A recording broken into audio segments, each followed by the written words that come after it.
তো আমরা যদি মুমিন হতে চাই তাহলে আমাদেরকে অবশ্যই সৎ কাজের আদেশ অসৎ কাজের নিষেধ করতে হবে। আল্লাহ রাব্বুল আলামিন পবিত্র কোরআনুল কারীমের একাধিক জায়গায় সৎ কাজের আদেশ অসৎ কাজ থেকে নিষেধ করার কথা বলেছেন। যেমন আল্লাহ রাব্বুল আলামিন সূরা আল ইমরানের 114 নম্বর আয়াতে আল্লাহ রাব্বুল আলামিন বলেন, ইউমিনুনা বিল্লাহি ওয়াল ইয়াউমিল আখির। ইউমিনুনা বিল্লাহ, তারা আল্লাহর প্রতি ঈমান আনে, ওয়াল ইয়াউমিল আখির, এবং আখিরাতের প্রতি ঈমান আনে, ওয়া ইয়ামুরুনা বিল মা'রুফ, এবং তারা সৎ কাজের আদেশ করে, ওয়া ইয়ানহাউনা আনিল মুনকার, অসৎ কাজ থেকে নিষেধ করে, ওয়া ইউসারিউনা ফিল খায়রাত, এবং নেক কাজে, কল্যাণকর কাজে, ভালো কাজে, সৎ কাজে তারা প্রতিযোগিতা করে। ওয়া ইউসারিউনা ফিল খায়রাত, কল্যাণের কাজে তারা প্রতিযোগিতা করে, ভালো কাজে প্রতিযোগিতা করে। আল্লাহ রাব্বুল আলামিন তাদের টাইটেল, তাদের উপাধি দিচ্ছেন ওয়া উলাইকা মিনাস সালিহিন, আর এরাই হলো সৎ লোক, এরাই হলো সৎ ব্যক্তি, এরাই হলো নেককার ব্যক্তি। কাজেই আমি আপনি যদি সৎ হতে চাই, নেককার হতে চাই, তাহলে এই গুণাবলীগুলো আমার আপনার মাঝেও থাকতে হবে। আল্লাহর প্রতি ঈমান আনতে হবে, আখিরাতের প্রতি ঈমান আনতে হবে, সৎ কাজের আদেশ করতে হবে, অসৎ কাজ থেকে নিষেধ করতে হবে, ভালো কাজের জন্য প্রতিযোগিতা করতে হবে, কল্যাণকর কাজের জন্য প্রতিযোগিতা করতে হবে। ভাইরা আমার, আল্লাহ রাব্বুল আলামিন সূরা আল ইমরানের 104 নম্বর আয়াতে বলছেন, ওয়ালতাকুম মিনকুম উম্মাতুন ইয়াদউনা ইলাল খায়র, তোমাদের মধ্যে এমন একটা দল হওয়া উচিত যারা কল্যাণের দিকে ডাকবে, মানুষকে কল্যাণের দিকে ডাকবে। তাহলে মানুষের মধ্য থেকে কিছু মানুষ অবশ্যই এরকম থাকতে হবে যারা অন্যান্য মানুষকে কল্যাণের দিকে ডাকবে, ভালোর দিকে ডাকবে। এরপরে আল্লাহ রাব্বুল আলামিন বলছেন, ওয়া ইয়ামুরুনা বিল মা'রুফ, এবং তারা সৎ কাজের আদেশ করবে, ওয়া ইয়ানহাউনা আনিল মুনকার, অসৎ কাজ থেকে নিষেধ করবে। তাহলে সৎ কাজের আদেশ করবে, অসৎ কাজ থেকে নিষেধ করবে। আল্লাহ রাব্বুল আলামিন তাদের উপাধি দিচ্ছেন ওয়া উলাইকা হুমুল মুফলিহুন, আর এরাই হলো সফলকাম। তাহলে আমি আপনি যদি সফল ব্যক্তি হতে চাই, দুনিয়া এবং আখিরাতে যদি সফলতা অর্জন করতে চাই, তাহলে শুধু নামাজ রোজা পড়লে হবে না। শুধু নামাজ পড়লাম, রোজা রাখলাম, জিকির আজকার করলাম, তাসবিহ তাহলিল করলাম, আর দুনিয়ার কোনো খোঁজ খবর নেই, তাহলে আমি আপনি সফল হতে পারবো না। যদি আমি আপনি দুনিয়া এবং আখিরাতের সফলতা অর্জন করতে চাই, তাহলে অবশ্যই আমাকে আপনাকে সৎ কাজের আদেশ অসৎ কাজের নিষেধ করতে হবে। সৎ কাজের আদেশ অসৎ কাজের নিষেধ যদি না করি, তাহলে কেমন পরিণতি হবে রাসূল সাল্লাল্লাহু আলাইহি ওয়াসাল্লাম উদাহরণ দিয়েছেন। সহিহ বুখারীতে হাদিসটি এসেছে, রাসূল সাল্লাল্লাহু আলাইহি ওয়াসাল্লাম বলেন, মাসালুল মুদহিনি ফি হুদুদিল্লাহি ওয়াল ওয়াকিউ ফিহা, যে ব্যক্তি সৎ কাজের আদেশ করে আর যে সৎ কাজের আদেশ করে না, তার মাঝে দৃষ্টান্ত হলো মাসালু কওমিন ইস্তাহাম্মু সাফিনাতান, ওই কওমের মতো যেই কওম একটা স্টিমার ভাড়া করেছে, একটা স্টিমার বা লঞ্চ বা নৌকা ভাড়া করেছে, সেই নৌকায় ফাসারা বা'দুহুম ফি আসফালিহা ওয়া সারা বা'দুহুম ফি আলাহা, সেই নৌকায় কিছু মানুষ উপরের তলায় আছে, কিছু মানুষ নিচের তলায় আছে। আপনারা জানেন যে লঞ্চ প্রায় 3-4 তলা হয়। তো মনে করেন যে একটা লঞ্চ ভাড়া করেছেন, ভাড়া করার পরে কিছু মানুষ উপরের তলায় আছে, কিছু মানুষ নিচের তলায় আছে, আর লঞ্চের নিচের তলায় এটা পানির নিচে থাকে। তো এখন যারা নিচের তলায় আছে তারা একটু পানি পান করবে। এখন নিচে থেকে তো পানি পাচ্ছে না, কারণ জানলার গ্লাস যদি খুলে তাহলে তো পানি ঢুকে যাবে।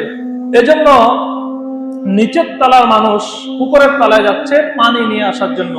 রাসূল সাল্লাল্লাহু আলাইহি ওয়াসাল্লাম বলছেন, ফাকানাল্লাযী ফি আসফালিহা ইয়ামুরু বিল মা, যারা নিচের তলায় আছে তারা উপরের তলায় যাচ্ছে পানি আনার জন্য, তাদের পানির প্রয়োজন, এজন্য পানি আনার জন্য তারা যাচ্ছে। এখন পানি আনার জন্য যেতে গিয়ে উপরের তলায় যারা আছে ফাতাআদ্দাউ বিহি, তারা এটাতে কষ্ট পাচ্ছে, মানে তারা বিরক্ত হচ্ছে। নিচের তলার মানুষ যখন উপরের তলায় যাচ্ছে পানি আনার, বিরক্ত বোধ করছে। এখন যারা নিচের তলায় আছে সে দেখছে যে আমি যখন উপরের তলায় পানি আনতে যাচ্ছি তারা বিরক্ত হচ্ছে, অতএব আমার আর উপরের তলায় যাওয়ার দরকার নেই, আমি নিচে ছিদ্র করে দিই, তাহলে আমি পানি পান করতে পারবো। তখন সে একটা কুড়াল নিয়েছে। কুড়াল চিনেন? ওই যে সামনে লোহা দিয়ে ধারালো থাকে, কুড়াল। সে একটা কুড়াল নিয়েছে, কুড়াল নেওয়ার পরে সে ফাজাআলা ইয়ানকুরু, ওই স্টিমারকে ছিদ্র করা শুরু করেছে পানির জন্য।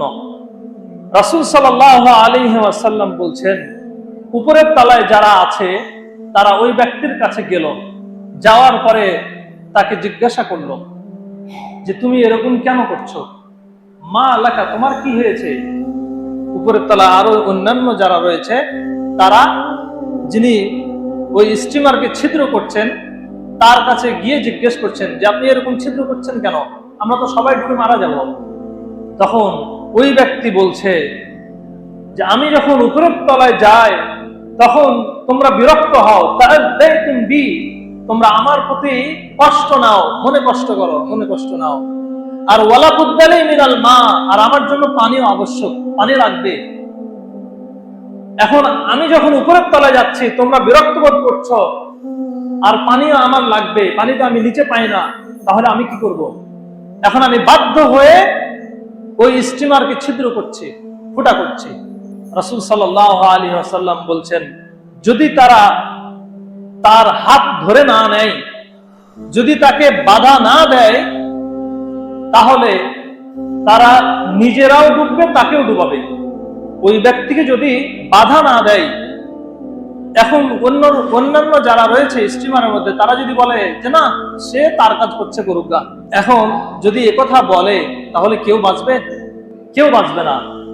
রাসূল সাল্লাল্লাহু আলাইহি ওয়াসাল্লাম বলছেন, ফাইন আখাযু আলা ইয়াদাইহি, যদি তারা তার হাত না ধরে নেয়, যদি ধরে নেয় তাহলে আনজাহু ওয়া নাজাউ আনফুসাহুম, তারা তাকে বাঁচাবে, নিজেদেরকেও বাঁচাবে। আর ওয়াইন তারাকুহু, যদি তারা ছেড়ে দেয়, তাকে যদি তার মতো করে ছেড়ে দেয়, তাহলে আহলাকুহু ওয়া আহলাকু আনফুসাহুম, তাহলে তাকেও ধ্বংস করবে আর নিজেরাও ধ্বংস হবে। এটাই হলো সৎ কাজের আদেশ, অসৎ কাজের নিষেধ।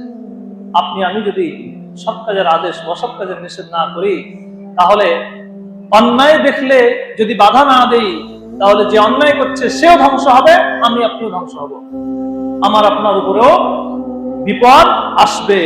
রাসূল সাল্লাল্লাহু আলাইহি ওয়াসাল্লাম একটা হাদিসের মধ্যে বলেছেন, জাবের বিন আব্দুল্লাহ রাদিয়াল্লাহু তাআলা আনহু থেকে বর্ণিত, তিনি বলেন, সামিত রাসূলুল্লাহ সাল্লাল্লাহু আলাইহি ওয়াসাল্লাম ইয়াকুল, আমি রাসূল সাল্লাল্লাহু আলাইহি ওয়াসাল্লামকে বলতে শুনেছি, মা মিন রাজুলিন ইয়াকুনু ফি কওমিন, কোন কওমের মধ্যে যদি কোন ব্যক্তি থাকে এবং সেই কওমের মধ্যে ইয়ামালু ফীহিম বিল মাআসি, সেই কওমের মধ্যে যদি কোনো খারাপ কাজ, পাপাচারিতার কাজ যদি বিদ্যমান থাকে, কোন সম্প্রদায়ের মধ্যে যদি কোনো ব্যক্তি থাকে, মানে মানুষজন রয়েছে এরকম সম্প্রদায়, এরপরে সেই সম্প্রদায়ের মধ্যে যদি অন্যায় কাজ হয়, অন্যায় কাজ চলমান থাকে, আর সেই অন্যায় কাজের বাধা দেওয়ার মতো সক্ষমতা রয়েছে, ইয়াকদিরুনা আলা আলাইহি, তারা সক্ষম যে এই অন্যায় কাজ থেকে বাধা দিতে পারবে, মানে এই অন্যায়কে প্রতিহত করতে পারবে, এরকম যদি সক্ষমতা থাকে, আর ওয়ালা ইয়াকদিরুনা, তারা যদি এটাকে বাধা না দেয়, তাহলে রাসূল সাল্লাল্লাহু আলাইহি ওয়াসাল্লাম বলছেন, ইল্লা আসাবাহুল্লাহু ক্বাবলা ইয়ামুত, মৃত্যুর পূর্বে তাদের উপরে বিপদ আপদ আসবে। কোন সম্প্রদায়ের মধ্যে যদি কোনো একটা অন্যায় কাজ চলে, কোন একটা পাপাচারিতার কাজ চলে, আর ওই সম্প্রদায় যদি সক্ষম হয়, ইয়াকদিরুনা আলা আন ইউগাইয়িরু আলাইহি, তারা ওই পাপের কাজটাকে বাধা দিতে পারবে, প্রতিহত করতে পারবে।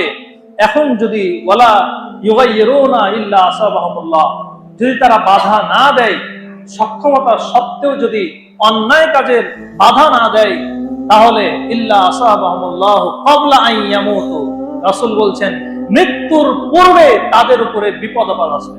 এটা আমি বলছি না, রাসূল সাল্লাল্লাহু আলাইহি ওয়াসাল্লাম বলেছেন। আপনি যদি সক্ষম হন, আপনার যদি ক্ষমতা থাকে আপনার পরিবারের প্রতি, আপনি যদি আপনার পরিবারকে বাধা না দেন, আপনার পরিবারকে যদি হ্যান্ডেলিং না করেন, তাহলে অবশ্যই আপনার উপরে বিপদ আপদ আসবে।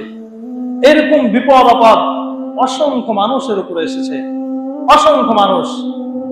বর্তমান সোশ্যাল মিডিয়ার যুগ, আপনারা অনেকেই জানেন, নিজের জন্মদাতা পিতা বাবাকে হত্যা করছে। কেন? কারণ একটা সময় এসে সন্তানকে শাসন করে নাই, সন্তানকে ওভাবে গড়ে তুলে নাই, যার কারণে নিজের জন্মদাতা ছেলের হাতে নিজে খুন হচ্ছে। ভাইরা আমার, এভাবে আমরা প্রত্যেকেই দায়িত্বশীল।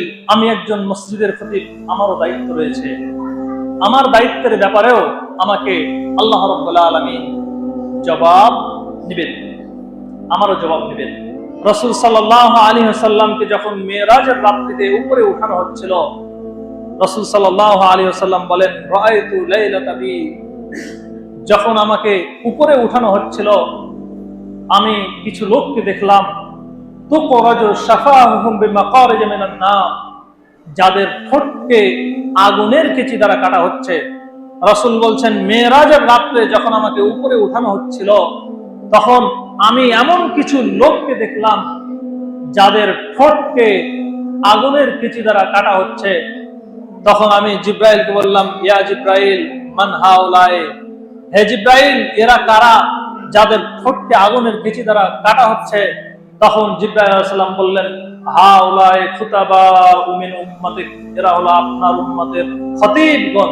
খতিবের জামা হলো খুতাবা, এরা হলো আপনার উম্মতের খতিব, এরা আপনার উম্মতের ইমাম সাহেব, যারা সৎ কাজের আদেশ করতো না, অসৎ কাজ থেকে নিষেধ করতো না, যার কারণে তাদের ঠোঁটকে আগুনের কেচি দ্বারা কাটা হচ্ছে। তো জিব্রাইল আলাইহিস সালাম বললেন, হাউলাই খুতাবা মিন উম্মতিক, এরা হলো আপনার উম্মতের খতিব, এরা আপনার উম্মতের বক্তা, যারা বক্তব্য দিয়ে বেড়াতো, নিজেরা মানত না। ইয়ামুরুনা আন-নাসা বিল বির, তারা মানুষকে সৎ কাজের আদেশ করত। ওয়া ইয়ানসাউনা আনফুসাহুম, আর তারা নিজেরাই ভুলে যেত। তারা মানুষকে সৎ কাজের জন্য বলতো, নিজেরা সৎ কাজ করতো না। মানুষকে অসৎ কাজের নিষেধ করত, নিজেরাই অসৎ কাজ করত। ভাইরা আমার, এজন্য আমরা প্রত্যেকেই, আমাদের দায়িত্ব রয়েছে, সেই দায়িত্বের ব্যাপারে আমাদের প্রত্যেককেই জবাবদিহিতা করতে হবে। এজন্য আমাদের উচিত আমাদের দায়িত্বগুলো ভালোভাবে পালন করা, সৎ কাজের আদেশ করা, অসৎ কাজ থেকে নিষেধ করা। আল্লাহ রাব্বুল আলামিন আমাদেরকে সেই তৌফিক দান করুন, আমিন। সুবহানাকাল্লাহু ওয়া বিহামদিক, আশহাদু আল্লা ইলাহা ইল্লা আনতা, আস্তাগফিরুকা ওয়া আতুবু ইলাইক। আপনাদের অত্র মহল্লার একজন অসুস্থ, একটা মহিলা অসুস্থ,